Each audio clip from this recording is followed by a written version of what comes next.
ಕಾಂಗ್ರೆಸ್ನ 7 ಜನರಿಗೆ ಟಿಕೆಟ್ ಘೋಷಣೆ ಆಗಿದೆ. ಬಿಜೆಪಿಯಿಂದ ಟಿಕೆಟ್ ಘೋಷಣೆ ಆಗೋದಕ್ಕೆ ಕ್ಷಣಗಣನೆ ಆರಂಭವಾಗಿದೆ. ಈ ನಡುವೆ ಕೆಲವರು ಕೆಂಪು ಬಾವುಟ ತೋರಿಸ್ತಾ ಇದ್ದಾರೆ. ಒಂದು ವೇಳೆ ನನಗೆ ಸಿಗದೇ ಇದ್ದರೆ ನಾನು ಏನು ಮಾಡ್ತೀನಿ ಗೊತ್ತಾ ಅನ್ನೋಂಥ ರೀತಿಯಲ್ಲಿ ಯಾರ್ಯಾರು. ಮೊದಲಿಗೆ ಬಿ ಸಿ ಪಾಟೀಲ್ JDS ಅಲ್ಲಿದ್ದರು, ನಂತರ ಕಾಂಗ್ರೆಸ್ಗೆ ಬಂದರು, BJPಗೆ ಹೋದರು, ಮಂತ್ರಿ ಆದರು.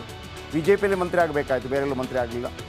ಕಳೆದ ಬಾರಿ ಹಿರೇಕೆರೂರಿನಿಂದ ನಿಂತರು, ಹಿರೇಕೆರೂರಿನಿಂದ ಅವರು ಸೋಲ್ಬೇಕಾಯಿತು. ಇದೀಗ ಹೇಳ್ತಾ ಇದ್ದಾರೆ ನನಗೆ ಹಾವೇರಿ ಟಿಕೆಟ್ ಕೊಡಿ. ತ್ಯಾಗ ಮಾಡಿ ಬಂದವರು ಈಗ ಮನೆಯಲ್ಲಿದ್ದೇವೆ, ನಮಗೆ ಹೆದರಿಸುವುದು ಬೆದರಿಸುವುದು ಗೊತ್ತಿಲ್ಲ, ಟಿಕೆಟ್ ನನಗೆ ಕೊಡಬೇಕು ಅಂತ ಖಡಕ್ಕಾಗಿ ಹೇಳಿದ್ದಾರೆ BC ಪಾಟೀಲ್. ಟಿಕೆಟ್ ಸಿಗದಿದ್ದರೆ ಕಾರ್ಯಕರ್ತರ ಜೊತೆ ಚರ್ಚೆ ಮಾಡ್ತೀನಿ ಅನ್ನುವಂಥ ಒಂದು ಧಮಕಿ ಹಾಕಿದ್ದಾರೆ.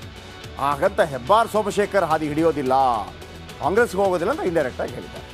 ಈ ನಡುವೆ ಇಲ್ಲಿಯೇನೆ ಭಾಳ ಸಕ್ರಿಯರಾಗಿರುವಂಥ ಮತ್ತೊಬ್ಬರು ಈಶ್ವರಪ್ಪ ಅವರ ಪುತ್ರ ಕಾಂತೇಶ್ ಹಾವೇರಿಯಲ್ಲಿ ಸಕ್ರಿಯವಾಗಿರುವಂಥ ಈಶ್ವರಪ್ಪ ಅವರ ಮಗ. ಯಾಕಂದರೆ ಕುರುಬ ಸಮುದಾಯ ಇಲ್ಲಿ 2ನೇ ಅತಿ ದೊಡ್ಡ ಸಮುದಾಯ.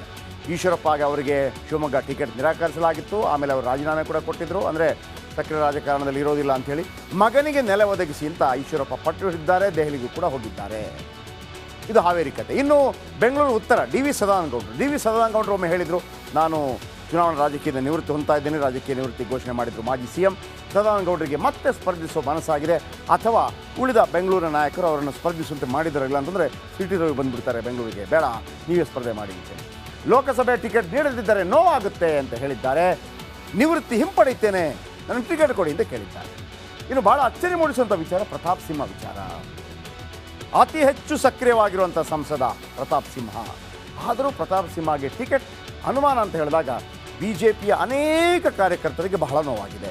ಆದರೆ ಇನ್ನೊಂದು ಫಿಕ್ಸ್ ಆಗಿಲ್ಲ, ಕೊಟ್ಟೇ ಕೊಡ್ತಾರೆ ಅನ್ನುವಂಥ ಅದಮ್ಯ ವಿಶ್ವಾಸ BJP ಕಾರ್ಯಕರ್ತರಿಗಿದೆ. ಪ್ರತಾಪ್ ಸಿಂಹ ಅವರಿಗೆ BSY ಮತ್ತು ವಿಜಯೇಂದ್ರ ಬೇಡ ಅಂದ್ರಂತೆ ಅನ್ನುವಂಥ ಮಾಹಿತಿಗಳು ಬರ್ತಾ ಇದೆ. ಯಾಕೆ ಅನ್ನೋದನ್ನು ಅವರೇ ಹೇಳಬೇಕು. ಇನ್ನು ಯದುವೀರ್ ಒಡೆಯರ್ ಅವರನ್ನು ಕಣಕ್ಕಿಳಿಸಲು ಸಿದ್ಧತೆ ಮಾಡಿಕೊಳ್ತಾ ಇದ್ದಾರಂತೆ. ಯದುವೀರ್ ಮನವೊಲಿಸುವ ಕೆಲಸ RSSನಿಂದ ಆಗ್ತಾ ಇದೆ ಅನ್ನುವಂಥ ಮಾಹಿತಿಗಳಿದೆ. ಮತ್ತೊಂದು ಕಡೆ ರಾಜಸ್ಥಾನದ ಯದುವೀರ್ ವಂಶ ಮತ್ತು ಉತ್ತರ ಪ್ರದೇಶದ ಮುಖ್ಯಮಂತ್ರಿಗಳು ಕೂಡ ಮನವೊಲಿಸ್ತಾ ಇದ್ದಾರಂತೆ. ಇನ್ನು ಮುದ್ದಹನುಮೇಗೌಡರು JDS ಅಲ್ಲಿದ್ದರು, ಕಾಂಗ್ರೆಸ್ಗೆ ಹೋದರು, MP ಆದರು, BJPಗೆ ಹೋದರು, MP ಯಿಂದ ಕಿತ್ತಾಕಲಾಯಿತು, ಟಿಕೆಟ್ ಕೊಡಲಿಲ್ಲ. ಈಗ ಮುದ್ದಹನುಮೇಗೌಡರು ಅಲ್ಲಿಯ MP ಅಭ್ಯರ್ಥಿ. ಮುದ್ದಹನುಮೇಗೌಡರು ತುಮಕೂರು ಕಾಂಗ್ರೆಸ್ನಲ್ಲಿ ಇದೀಗ ಭಿನ್ನಮತ ಹೆಚ್ಚಾಗಿದೆ. ಮೊದಲ ಪಟ್ಟಿಯಲ್ಲಿ ಮುದ್ದಹನುಮೇಗೌಡರಿಗೆ ಟಿಕೆಟ್ ಸಿಕ್ಕಿದೆ. KN ರಾಜಣ್ಣ ಆಗ್ರಹಕ್ಕೆ ಮಾಡಿದ್ದೆ. KN ರಾಜಣ್ಣ ಅವರೇ ಕರ್ಕೊಂಡ್ಬಂದು BJPಯಲ್ಲಿದ್ದಾಗಲೇ ಹೇಳಿದರು ಕರ್ಕೊಂಬರ್ತೀನಿ ನಾನು ಅಂತೇಳಿ. ಅಲ್ಲಿ ತುಂಬ ಕೆಲಸ ಮಾಡ್ತಾ ಇದ್ದಂಥ ಆಕಾಂಕ್ಷಿ ಮುರಳೀಧರ ಹಾಲಪ್ಪ ಅವರಿಗೆ ತುಂಬ ಬೇಸರ ಆಗಿದೆ ಕಾಂಗ್ರೆಸ್ನಲ್ಲಿ. ಇನ್ನು ಜಯಚಂದ್ರ ಅವರ ಮಗ ಹೇಳಿದರೆ ನನಗೆ ಕೊಡಬೇಕಾಗಿತ್ತು, ನಾನು ಕೆಲಸ ಮಾಡ್ತಾ ಇದ್ದೆ. ಷಡಕ್ಷರಿ ತಿಪ್ಟೂರು MLA, ಆಮೇಲೆ ರಂಗನಾಥ್ ಅಂದರೆ ಕುಣಿಗಲ್ MLA ಡಾಕ್ಟರ್ ರಂಗನಾಥ್ ಅವರಿಂದಲೂ ವಿರೋಧ. ಯಾಕಂದರೆ ರಂಗನಾಥ್ ವಿರುದ್ಧ ಇವರು ಕೆಲಸ ಮಾಡಿದರು ಸೋಲಿಸೋದಕ್ಕೆ ಕಳೆದ ವಿಧಾನಸಭಾ ಚುನಾವಣೆಗೆ. ಮತ್ತೊಂದು ಕಡೆ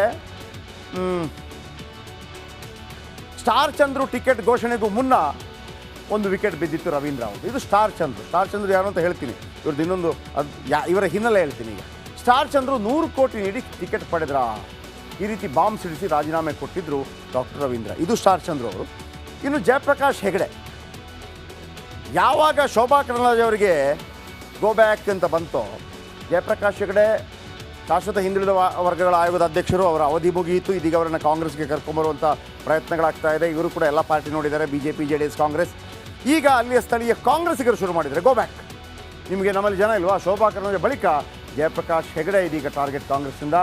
2012ರಲ್ಲಿ ಗೆದ್ದು ಸಂಸದರಾಗಿದ್ದ ಜಯಪ್ರಕಾಶ್ ಹೆಗಡೆ ಕಾಂಗ್ರೆಸ್ ಪಕ್ಷಕ್ಕೆ ದುಡಿದವರಿಗೆ ಟಿಕೆಟ್ ನೀಡಲು ಪಟ್ಟು ಹಿಡಿತಾ ಇದ್ದಾರೆ. ಅಲ್ಲಿ ಜನ ಜಯಪ್ರಕಾಶ್ ಹೆಗಡೆ ಬೇಡ ಅಂತ ಹೇಳ್ತಾ ಇದ್ದಾರೆ. ಸೊ ಹಾಗಾಗಿ ಅಲ್ಲಿ ಶೋಭಾ ಕರಂದ್ಲಾಜೆ ಮತ್ತು ಜಯಪ್ರಕಾಶ್ ಹೆಗಡೆ ಇಬ್ಬರು ಕೂಡ ಒಂದು ರೀತಿಯಲ್ಲಿ ಗೋ ಬ್ಯಾಕ್ ಬಿಸಿ ತಟ್ಟಿದೆ.